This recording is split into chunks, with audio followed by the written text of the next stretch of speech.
ایک طرف تو محمود اچکزئی صاحب کہہ رہے ہیں قومی حکومت بناؤ، یہ کوئی ایک پارٹی جو ہے وہ اس صورتحال کو نہیں سنبھال سکتی، تو قومی حکومت جب بنے گی تو اس میں بھی تو بیٹھیں گے نا پھر آپ شہباز شریف کے ساتھ؟ یہ تو پارٹی کا پھر فیصلہ کرنا ہے عمران خان صاحب. پھر اس کے اوپر پھر ہمارا پوائنٹ بڑا بڑا سمپل ہے کہ وہ خان صاحب کی بات عمران خان نے آتھورائز نہیں کیا ہوا محمود بالکل آتھورائز کیا. الٹیمیٹلی پہلے اچکزئی صاحب تو 10 دفعہ علامہ صاحب کے پاس علامہ صاحب رانا ثناء اللہ کے پاس سبھی گئے کہ سر آپ ہماری ملاقات کرائیں، ہمیں خان صاحب سے اس کے اوپر بہت ساری گائیڈنس چاہیے.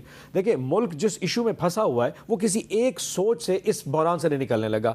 اینڈ لیڈنگ آپ مانے نہ مانے عمران خان ایک ایسی سوچ ہے جو آپ کی ملک کی اس راز کو کہیں تھوڑا درست لے کے جائے. کیا یہ جو قومی حکومت کی تجویز ہے یہ آپ کی سوچ نہیں ہے؟ ابھی تک یہ ہماری سوچ نہیں، کیونکہ عمران خان صاحب کی گائیڈنس اس پہ کوئی نہیں ہے. وہ بالکل اچکزئی صاحب نے اپنا پوائنٹ آف دیا ہوگا، جب ڈسکشن ہوگی اس پہ اپنا ہمارا پوائنٹ آف دیں گے، لیکن ہماری پارٹی میں اس پہ کوئی ڈسکشن ابھی تک نہیں ہوئی. تو یہ آپ رانا صاحب اچکزئی صاحب کی ایک میٹنگ کرا دیں عمران خان صاحب سے، تاکہ وہ عمران خان ان کو بتائے کہ یہ جو آپ نے قومی حکومت کی تجویز دی ہے میں اس میں آپ کے ساتھ نہیں ہوں. رانا صاحب تو راضی ہیں. یہ ایسا ہی ہونا ہے ایسا ہی ہونا ہے.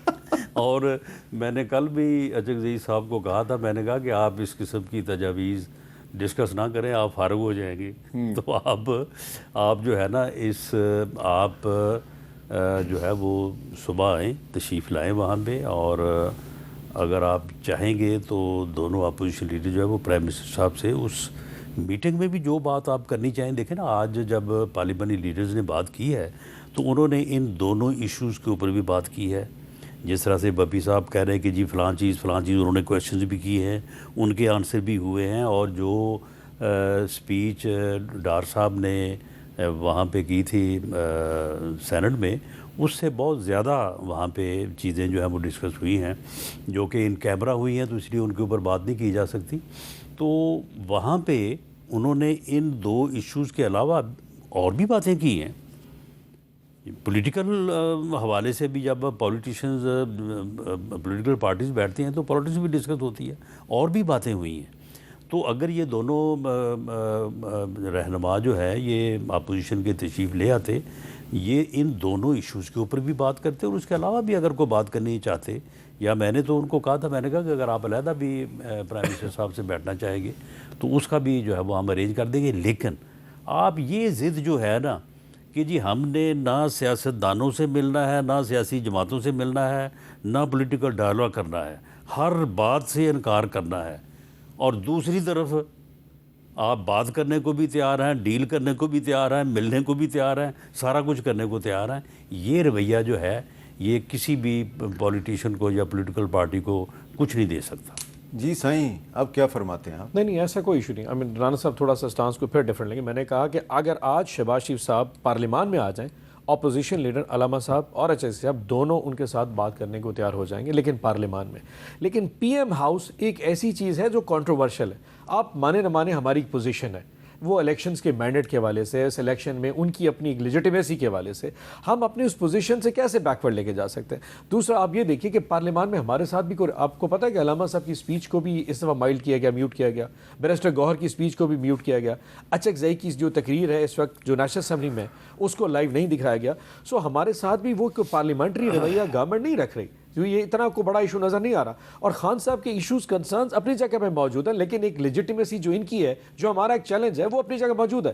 اور with all respect to Rana Sanaullah صاحب، لیکن گورنمنٹ ہماری نظر میں اس لیجیٹیمیٹ اس سٹیج پہ نہیں بیٹھی جہاں پہ اس کو ہونا چاہیے. ہاؤ کین دے کلیم کہ ہم ایز اے تحریک انصاف جو کہہ رہے ہیں کہ ہمارا آپ کے پاس مینڈیٹ نہیں ہے، ہم شہباز شریف صاحب کے دفتر میں کیسے جا کر کے بیٹھے کہ سر ہم آپ کے پی ایم آفس میں آئے ہیں کیونکہ آپ پی ایم ہیں، اس لیے لیٹس ٹاک اباؤٹ اٹ.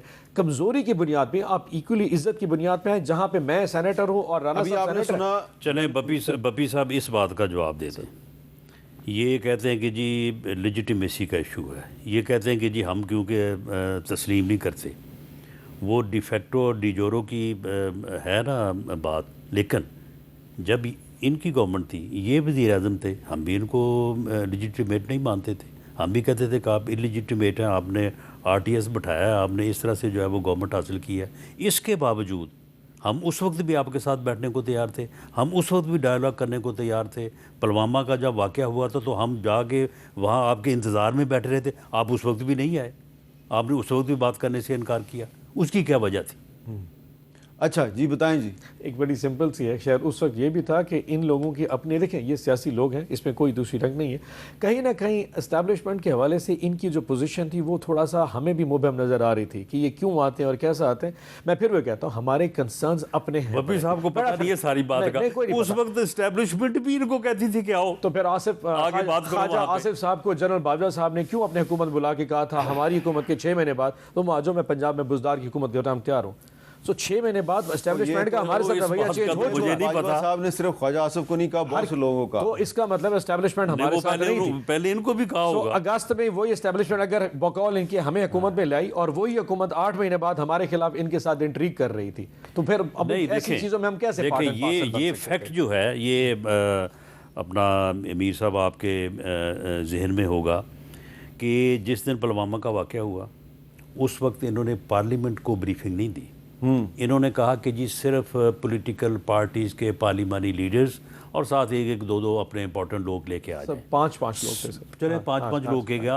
آج آپ بے شک 10 لے کے آ جاتے. ہمیں تو انہوں نے صرف اپوزیشن لیڈر. ہاں بالکل نہیں. میں نے ان کو کہا ہے, میں نے کہا کہ آپ نہیں, کل جو ہے دونوں ایوانوں کے اپوزیشن لیڈر اور پارلیمنٹ لیڈر 4 لوگ ٹوٹل. لیکن میں نے کل خان صاحب کو بھی, محمود خان اچکزئی صاحب کو بھی اور راجہ ناصر عباس صاحب کو کہا, میں نے کہا کہ آپ اپنے ساتھ بھی جن لوگوں کو لانا چاہیں ان کے آپ ہمیں نام دے دیں. تو یہ 5 لوگ لے آتے, 10 لوگ لے آتے, چلیں. جس طرح ایم کیو ایم والے جو ہیں وہ 3-4 پہنچے ہوتے, 4 لوگ تھے.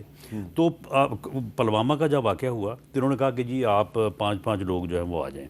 کوئی پارلیمنٹ کو بریفنگ نہیں دی گئی تھی. ہم وہاں پہ چلے گئے, جا کے بپی صاحب کو بھی یہ معلوم ہونا چاہیے, ہم 1.5 گھنٹے وہاں پہ بیٹھے رہے. اور وہ بریفنگ جو تھی وہ پرائم منسٹر نے صدارت کرنی تھی, D G I S P R نے بریفنگ دینی تھی اور آرمی چیف بھی ساتھ بیٹھے تھے. Army chief the then Bajwa صاحب وہ 1.5 گھنٹے ان کے آفس میں بیٹھے رہے کہ جی آپ چلیں. انہوں نے کہا کہ نو, میں وہاں پہ جاؤں گا تو مجھے ان سے دعا سلام کرنی پڑے گی, ملنا پڑے گا, میں نہیں یہ کام کرنا. تو رانا صاحب شاید اس کی وجہ یہ تھی, یہ رویے ہیں نا, اس کی وجہ یہ نہیں تھی کہ جب عمران خان صاحب نے حلف اٹھایا بطور وزیر اعظم پہلی تقریر کر رہے تھے تو آپ نے بہت ہنگامہ کیا. چلو احتجاج ہی کیا نا ہم نے, اسمبلی میں احتجاج کیا. تو بھائی جان یہ تو جو آپ ان کے ساتھ کرتے رہے ہیں وہ اب آپ کے ساتھ کر رہے ہیں. پھر سب ایک پرنسپل سٹانس ہوتا ہے. میں عمران خان جو ہے نا وہ ایک پرنسپل سٹانس کا نام ہے, اس کا یہ کوئی سلسلہ نہیں ہے. اس نے کہا کہ یار میں ان کے ساتھ نہیں بیٹھ سکتا. اور یہ بتائیں کیا عمران خان صاحب کی اپروول کے بغیر وہ سیکورٹی بریفنگ ہوئی تھی؟ لیکن اب ایک منٹ سر, میں معافی چاہتا ہوں, پلوامہ پہ بریفنگ کیا جنرل باجوہ صاحب نے حکم جاری کیا تھا کہ جناب میں بریفنگ کے لیے پارلیمان میں آ رہا ہوں اور میں نے جہاں کہ جناب ساری پاکستان مسلم لیگ نون کو اور پیپلز پارٹی بریفنگ دینی؟ عمران خان صاحب سے اپروول ہوا تھا تو سٹانس تھا. انہوں نے کہا جی بالکل بریفنگ دینی بنتی ہے کیونکہ اپوزیشن ہے, یہ وہ ایشو ہے جو پورے پاکستان کا ایشو ہے, میرا اکیلے کا ایشو نہیں ہے. یس میرا پرنسپل سٹانس ہے کہ میری جگہ شاہ محمود قریشی اور اسد عمر جائیں گے. میں سمجھتا ہوں کہ شہباز شریف کے ساتھ جو معاملات ہیں, کرپشن کے معاملات ہیں, وہ ایک لیجٹمیٹ وہ بندہ نہیں ہے, وہ ایک کنوکٹڈ فیلو ہے. ڈزنٹ میک اینی سینس کہ میں اس کے ساتھ بیٹھوں اور میرا ایک پرنسپل سٹانس ہے.